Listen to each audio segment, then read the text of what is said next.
তেসরা সেপ্টেম্বর 1928 জোড়াসাঁকোর ঠাকুরবাড়িতে পা রাখলেন এক চৈনিক যুবক। তাকে দেখে উদ্বেল স্বয়ং রবীন্দ্রনাথও। রাতের ট্রেনেই চীনা যুবকের গন্তব্য শান্তিনিকেতন।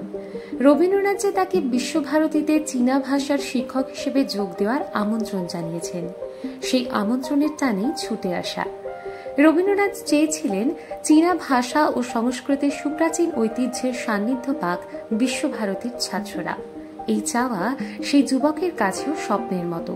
সেই চৈনিক যুবকের নাম তান ইউন শান, যার হাত ধরে পরে ভুবনডাঙ্গার লাল মাটিতে জন্ম নেবে চীনা ভবন। সে এক আশ্চর্য গল্প। তান ইউন শানের সঙ্গে রবীন্দ্রনাথের প্রথম দেখা 1927 সাল নাগাদ সিঙ্গাপুরে।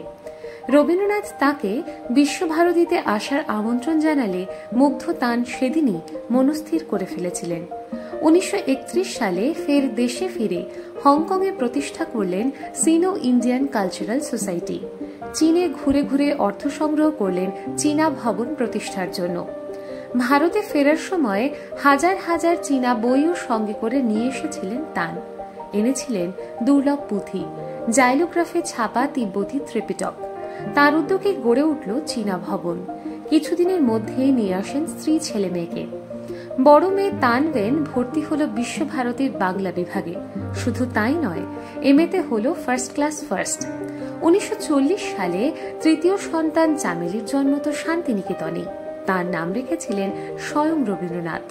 বিনোদ বিহারী ও রামকিঙ্করের প্রিয় ছাত্রী চামেলি ক্রমে ভারতীয় তুলির আঁচড়ে এঁকেছিলেন চৈনিক শৈলী। ভারতবর্ষের মাঝে কবির এই শান্তিনিকেতন এভাবেই হয়ে উঠেছিল মিলন জমি। বৈদেশিক আগন্তুক ফেলে আসা শিকড় নতুন করে খুঁজে পেয়েছিলেন এই লাল মাটির দেশে। আজকের দিনে রবীন্দ্রনাথের স্বপ্ন তান ইউন শান, তানওয়েন আর চামেলি সবটাই হয়তো অধরা এক ইউটোপিয়া, খানিকটা স্বপ্নের মতো।